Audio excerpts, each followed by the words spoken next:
Welcome, citizens of Super-Earth. Today we'll be starting a new series that explores the lore behind both Helldivers 1 and 2, its world, characters, and much more. So to begin, let's start off with some basics. What is Super-Earth? It is the year 2084. When mankind ventured into space, we were curious to see if anything loomed behind the stars. Unfortunately, we were right. The initial contacts were peaceful, but soon the people of Super-Earth realized the potential danger of communicating with alien species, and before we knew it, they had started our first intergalactic war. For 40 years, the war has raged on, a conflict whereby 3 hostile alien species are hell-bent on a single goal: the total annihilation of the human species. Luckily, the fighting spirit of man has not decayed since the last great war on Earth. We are now stronger than ever. Man, woman, and child alike are encouraged to try their strengths in the ultimate test, to have the courage to defend Super-Earth. So this text gives us a good glimpse into the early days of Super-Earth's celestial exploration and conquest, but it doesn't touch much on how Super-Earth was founded. Sadly, there's not much more information on the creation of this great world, but we do have a hint in the previously read text where we learn that the Helldivers' current war is not the first on Earth. This line, "The fighting spirit of man has not decayed since the last great war on Earth," suggests that there was a great war prior to the events of Helldivers. We know that the current year is 2084 at the time of Helldivers 1, and that this war has gone on for 40 years, which means this previous war would have taken place before 2044. From pictures of Super-Earth, we can see that this is a futuristic dystopian world that mainly features skyscraper cities and high-tech trains throughout. Given its name, I think it's safe to assume that Super-Earth is the same Earth that we live on, just taken over by an extreme democratic structure. We can see this in the following text from the Helldivers Encyclopedia. Mankind has improved upon the old concept of democracy.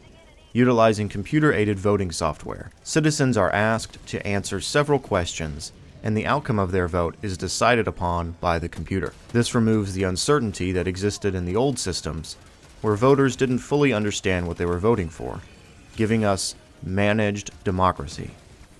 The leaders of Super-Earth have definitely created an interesting political landscape for their citizens, as people don't have the ability to truly vote for what they believe. By answering pre-made questions that are, without a doubt, created by said leadership, an automated system decides how that citizen will vote.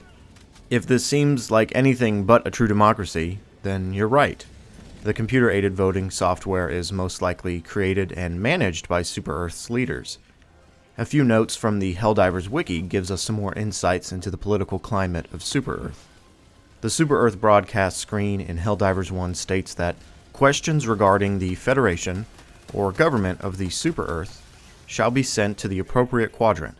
It is illegal to express oneself openly about the Federation or government of Super-Earth in a negative manner, and serious cases may result in arrest or termination. And one of the privates on the ship's bridge mentioned that their neighbor apparently pressed charges on their son for not honoring the Super-Earth flag, implying that it is considered a crime serious enough to warrant turning in one's own close family members.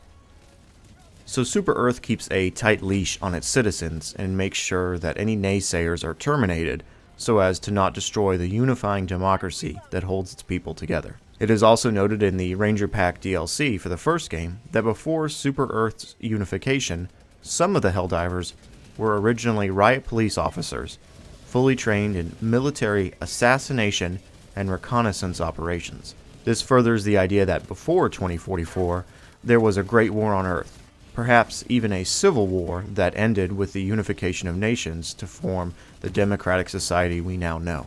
But even after the unification of Earth, it seems that not everyone was on board with the new democratic system. The first use of iconic Helldivers was when the socialist government of Northman's Creek tried to secede from the Federation of Super-Earth. After 50 Helldivers dropped into the Parliament, they were quickly executed and the planet brought into compliance.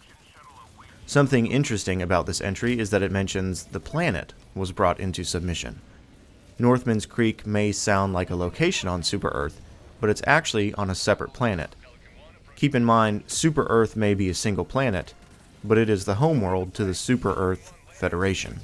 And finally, as one more nail in the coffin for the political climate, we learn from the first game that citizens of Super Earth are required to fill out a lengthy form known as the C1 perm if they wish to legally reproduce. Man, the more and more you learn about Super Earth, the harsher it gets. But again, if you openly disagree with any of the Federation's laws or regulations, you will be subject to imprisonment, or more likely, termination. So best to keep your opinion to yourself. I think it's best summarized by a comment left on a recent trailer for Helldivers 2 that stated, "Skepticism is treason, and treason is bad." Thanks for stopping by to watch the video. Helldivers lore is somewhat scarce at the time being, but I'll be trying my best to gather all the info available and put it together so that we can all learn more. There's plenty more topics to cover, like the Helldivers' origins, the enemies of Super Earth, and even a closer look at the events of Northman's Creek. But for now, I think we've heard enough.